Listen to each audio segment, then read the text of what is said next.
Corktown Tavern. 2-story place. We're in the back of it, patio area, whatever. I just get to the spot, I get a drink, I come in, there's a show going on upstairs, nothing shit. And there's my boy Pig. I'm one of his boys. That was boys of mine too. We were all cool back in the day. Haven't seen them in a long time. Hope you fuckers are doing good. Love you guys. You know what I mean? So, but Pig's back there. We're talking, and he knows I'm doing magazine and shit. I told him and everything else. We know what's going on with each other for the most part. Maybe not everything, but, you know, the big shit like that. And he's like, dude, you need to write a fucking book on the shit out here. Like, you know the shit, you have access. You're the fucking dude. I'm telling you, do it. So I basically commanded to by my boy. Now, at this point, I was thinking it would be sweet, it would be awesome to do. But then I stopped and think about it. I'm like, alright. So you want to go journalist, right? Journalists die every motherfucking day. They do. It's a fact, right? If not every day, damn close. So, and you want to be a journalist in Detroit.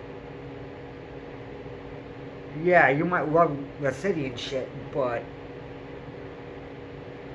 you know that city has forgotten nightmares and you don't want to wake one of them up. You know what I mean? Then I saw movies that were supposed to be made that weren't being finished. And I'm like, well, shit. If I am going to do a story right, then I have to get in touch with these people, talk with these people, get the okay, get it out, and then put it out somehow with everyone being okay with everything that's said in it to the point where I don't die. Get hospitalized, get extorted, whatever, because it's not everyone. I don't know where all this is going to go. And you might think it's just music. It's not that serious. It's that serious when it's tied to the streets. And most of the music that is not mainstream is tied to the streets. What I mean by that is it has real life behind it. It has good and bad choices behind it. And the people that make those. So, you expose someone's secret, they're going to expose your weakness and take you out one way or another. You know what I mean? And I saw other books and shit that came out, like the one by Tesco. Good book. Fine book. But I'm going to say flat out, it skips a lot. And it doesn't talk about what's really fucking important, what really fucking changed out here. If it doesn't mention the death of Steve Crass, then it's not a book on Michigan punk or hardcore history. It's not a history of Detroit either. It is withholding at best. So I'm like, ever since I was a kid, I've thought about just recording people's stories for them. You know, back when I was like 8 years old. I'm 41 now, so way back in the day before people were doing this shit, just so people could pass something down to their kids or whatever, right? And I'm like, shit, I could just record audio of it. That's not gonna work. I could just record video of it. That's not gonna work. I don't have money to get a lawyer, so I can't have this stuff looked over and my ass protected.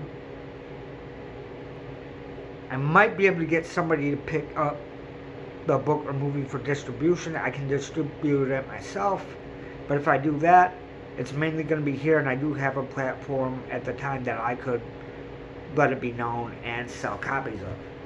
But they weren't as easy to make as they were now. This was like 20 years ago, right? So, not 20, this would have been like, oh shit, 15? Yeah, 15. So, yeah, that just wasn't really an option. Podcasting, I already did some of that, but I just did that for music. I didn't do interviews with anybody or shit, right? The only time I really tried to do interviews, the fucking the tape recorder wouldn't work. And it was with Jay Navarro from Hellmouth over at the Magic Stick on the steps that lead from the second floor to the first floor in the back near the stage. Wait, I thought it over, and that obviously never happened. I would love for it to happen, but it's not going to happen from me. You know what I'm saying? Like, there's a lot that I'm willing to do, there's a lot I'm willing to put myself through, and I'm willing to put my life on the line in some way or another. You know what I'm saying? But I'm not willing to put people that I care about in that line of danger. I'd rather step and take it myself than see them take it, period.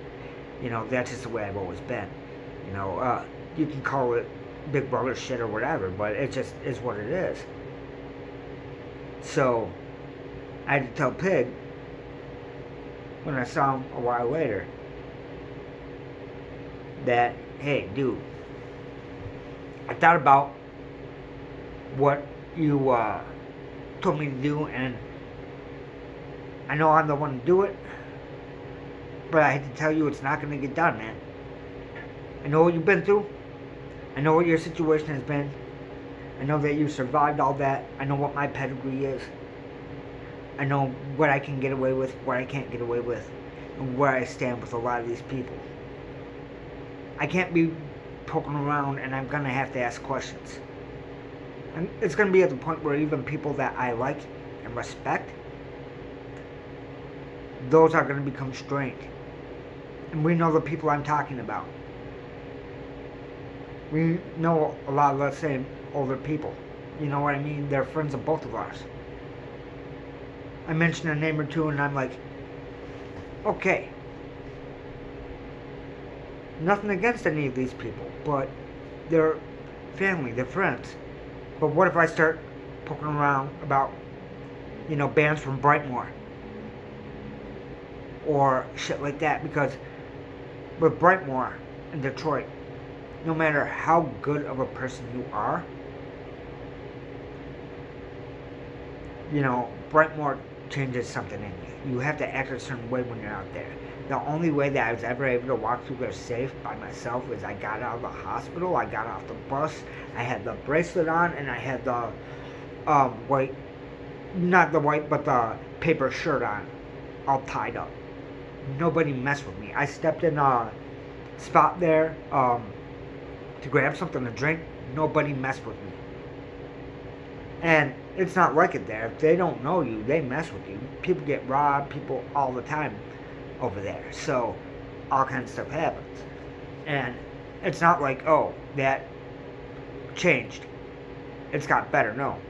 Brightmoor's still Brightmoor. People didn't want to go there when I was a kid. People don't want to go there now. If you don't know somebody there, you don't go there. You don't stop there. You don't talk to anybody there. And that's how it is. And I'm like, you want me asking questions, even with people that I'm cool with, that grew up there. You want me to do that.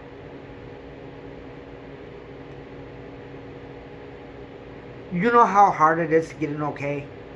And for that okay to actually mean okay? Because if somebody's comfortable with you and talks a little bit loose, I don't want to have to run shit by everybody all the time. That's the reason I'm not a journalist. I can get the information, I can talk to people. That's no goddamn problem. I can write it down. I can relay this shit. I've done that. I can do interviews. I've done tons. Here's the thing though. With that comes repercussions. Now, is history important? Yeah. But is it worth me risking my damn life? No. Are there people around here like me still spreading the history that people want to listen if they're willing to sit and talk? Yeah, I don't like kids, but I'll talk to some kid about it. I'll tell them the history of it. You know what I'm saying? Because you aren't going to get it in any books. You aren't going to get it in any movies. There's a podcast out here now that covers some of the shit, which I'm really, really glad about. You know, some of the history is being told. I know a lot's being omitted too. I listen to some of the shit. I know it's being omitted. I know the people that are talking. And I'm not going to tell their stories for them. It's their stories to tell. They can tell it however they want. And I'm not saying everyone's lying. A lot of people are telling the truth. But it's one of those things with the underground. It's always word of mouth. Spoken traditions don't die. People like to think, well, the tribes and stuff had spoken traditions. We still do. There's still tribes everywhere, gangs, all kinds of stuff, groups, Bible studies, whatever it is, you fucking name it. There's that. So, yeah, like I said, you never know what's going to happen or what's going to be asked of you. It's just right place, right time. And the world is just connections. You know what I'm saying? Whether you're a CEO, some low-level street guy, you know, janitor pushing a broom at some fucking place. All it is connections. It's not what you can do. It's not what you know. It's who you know and what the opportunity is and if you're willing to jump on it. That's just a fucking fact of the matter. You know what I'm saying? So, there we go.